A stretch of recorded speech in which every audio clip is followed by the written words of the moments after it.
Hello students, this is part 2 chapter solution. जैसे कि हमने लास्ट पार्ट में हेनरीज लॉ के बारे में देखा था,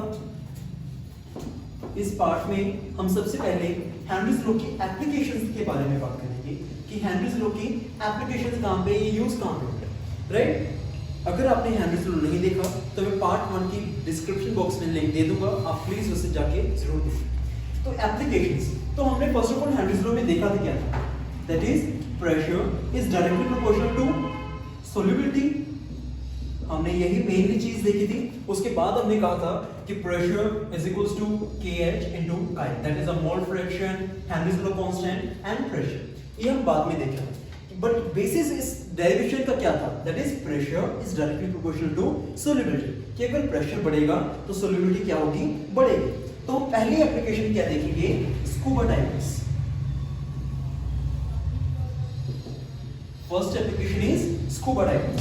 स्कूबा डाइवर्स क्या है कि जब ओशियंस और सीज के नीचे जाते हैं तो वो उन अपने साथ ऑक्सीजन सिलेंडर कैरी करते हैं, राइट। उन ऑक्सीजन सिलेंडर के बीच में उनके पास ऑक्सीजन होती है प्लस नाइट्रोजन। व्हाई? बिकॉज हम जब सांस ले रहे हैं तो हम सिर्फ ऑक्सीजन नहीं लेते, हमें नाइट्रोजन भी चाहिए, राइट। तो उनके पास ऑक्सीजन और नाइट्रोजन दोनों होती है। अब जब वो नीचे चले जाते हैं तो नीचे जब डीपली जाएंगे तो प्रेशर इंक्रीज होगा। प्रेशर इंक्रीज होने के कारण सोल्यूबिलिटी भी क्या हो जाएगी, इंक्रीज हो जाएगी। तो जब वो सांस लेंगे ऑक्सीजन सिलेंडर से, जो ऑक्सीजन और नाइट्रोजन को लेंगे, वो ऑक्सीजन नाइट्रोजन ब्लड में डिसॉल्व होनी शुरू हो जाएगी, because solubility is increasing with increasing pressure. This is the basic difference of this one. तो ऑक्सीजन और नाइट्रोजन यहाँ पे डिसॉल्व होना शुरू हो गए। तो जब जिस वक्त हमें चाहिए, हमारे सेल्स को ऑक्सीजन नाइट्रोजन की जरूरत है, ऑक्सीजन तो वो ऑक्सीजन बहुत इजीली ले लेंगे, बट नाइट्रोजन उस वक्त काम ही नहीं आएगी। तो जो हमें जिस वक्त हमें चाहिए था उस वक्त काम ही नहीं आया, उसे साथ में कैरी करने का कोई फायदा ही नहीं है।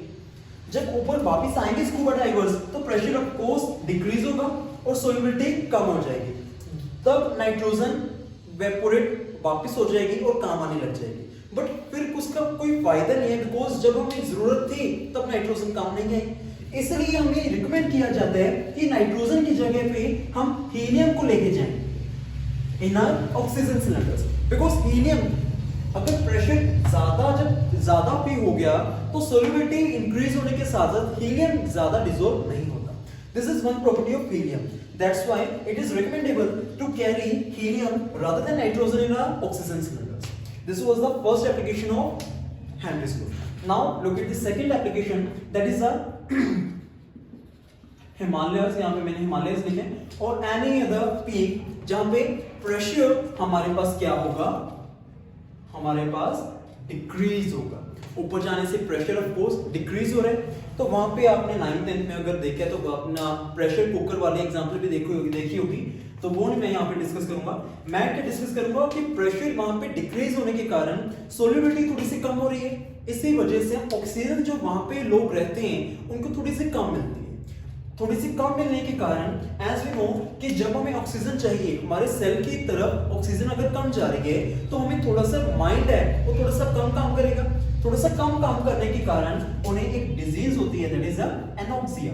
एनोक्सिया मींस उनकी जो कंसंट्रेशन है वो थोड़ी सी कम हो जाती है, उनकी सोचने की शक्ति थोड़ी सी कम हो जाती है, उनका माइंड थोड़ा सा काम करना कम कर देता है। This is known as anoxia. इस डिजीज का नाम क्या है, anoxia. This was the second application. ये कहां पे हमारे पास यूज हो रहा है, that is the pressure is inverse directly proportional to solubility. Now third application हमारे पास क्या है, aquatic animals। aquatic animals और ऐसे सिंपल फिशेस की अगर मैं बात करूं तो फिशेस वार्म वाटर की जगह पे कोल्ड वाटर को ज्यादा प्रेफर करते हैं, राइट।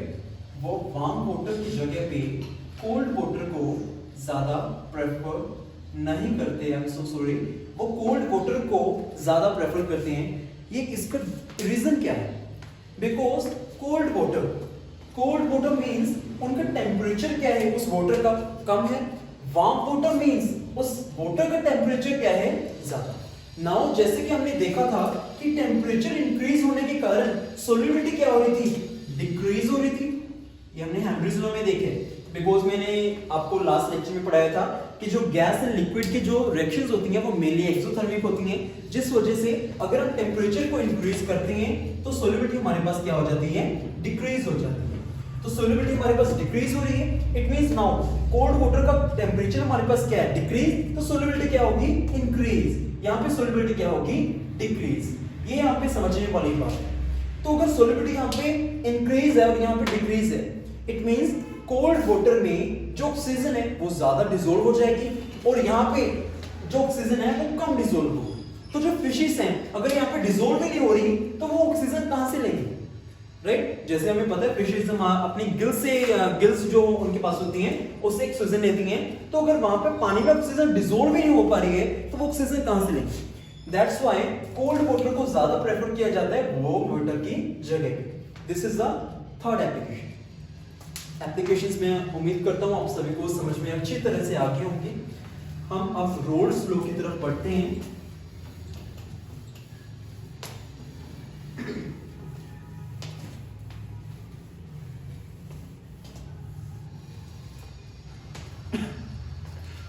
लास्ट लेक्चर में मैंने आपको सोल्यूट और सोल्वेंट की बात बता दी थी। तो एक्वस, अगर नॉन एक्वस की अगर मैं पहले बात बताऊं आपको, एक्वस हम किसको कहेंगे जहां पे सोल्वेंट क्या है, H2, राइट? वो हमारे पास क्या हो जाएगा, एक्वस। और जहां पे सोल्वेंट एक्वस नहीं है, सोल्वेंट H2O नहीं है, H2O की जगह पे कोई और सोल्वेंट है, वो हमारे पास क्या हो जाएगा, नॉन एक्वस, राइट? वो हमारे पास क्या हो जाएगा, नॉन एक्वस। अब मैं वोलेटाइल और नॉन वोलेटाइल की बात अगर कहूं, volatile and non volatile. Volatile substances कौन से होते हैं, जिनके वेपर्स बन सकते हैं। नॉन वोलेटाइल सब्सटेंसेस को क्या होते हैं, जिनके वेपर्स नहीं बन सकते।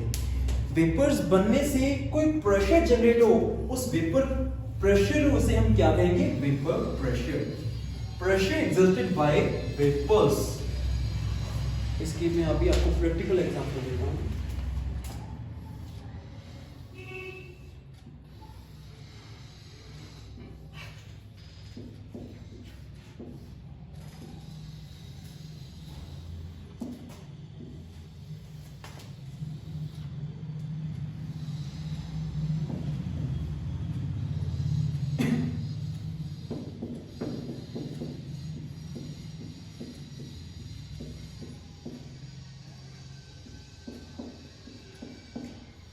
नाउ हमारे पास ये सॉल्यूशन था, जो सॉल्वेंट, आप जिसकी भी बात कर सकते हो। इसकी वेपर, ये वोलेटाइल सब्सटेंस है, राइट? ये हमारे पास क्या है, वोलेटाइल सब्सटेंस है।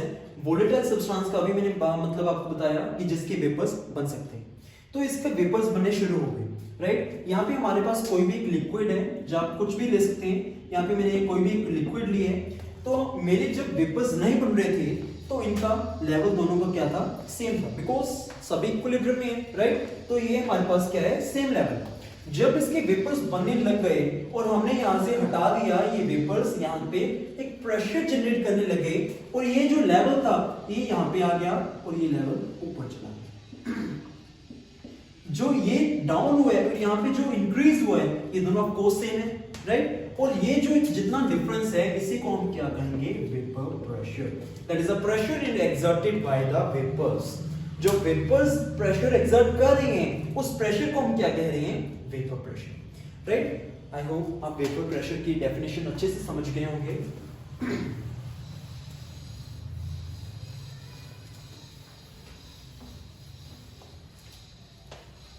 अब हम दो चीजें करेंगे। एक तो हम करेंगे volatile solute in volatile solvent. एक हम करेंगे non volatile solute in volatile solvent, right? इन दोनों के लिए हम अलग अलग देखेंगे, अलग अलग इनके फॉर्मूलेज आएंगे। अब मैंने सोल्यूट को ए ले लिया है, सोल्वेंट को मैंने बी ले लिया। वोलेटाइल का मतलब क्या है कि ए के भी सोल्यूट जो है हमारे पास, इसके भी वेपर्स बनेंगी और बी जो हमारे पास सोल्वेंट है इसकी भी वेपर्स बनेंगी। इट मींस ये दोनों अपना अपना वेपर प्रेशर बनाएंगे। अगर मैं इन दोनों का मिक्सचर ले रहा हूं तो इट मींस मैं सॉल्यूशन की बात कर रहा हूं। बट मैं एक बार इन दोनों की अलग अलग बात करता हूं कि मेरे पास सॉल्वेंट नहीं है, मेरे पास अकेला सोल्यूट है। अगर मैं सोल्यूट की अकेले की बात करूं दैट इज अ ए, मेरे पास सिर्फ ए है, तो ये जो वेपर प्रेशर बनाएगा उसका क्या होगा, P not a, that is in pure state. Pure state का मतलब क्या है कि हमने इसमें कुछ भी ऐड नहीं किया, हमने इसमें कुछ भी ऐड नहीं किया। फॉर एग्जांपल सॉल्यूशन में क्या था, ए और बी हम दोनों ऐड कर चुके थे, तो उसमें क्या है कि मैं यहाँ पे एक और आपको रूल बताना चाहता हूं पहले, ये थोड़ा सा बाद में आएगा। मैं यहाँ पे एक रूल ऐड करना चाहूंगा दैट इज अ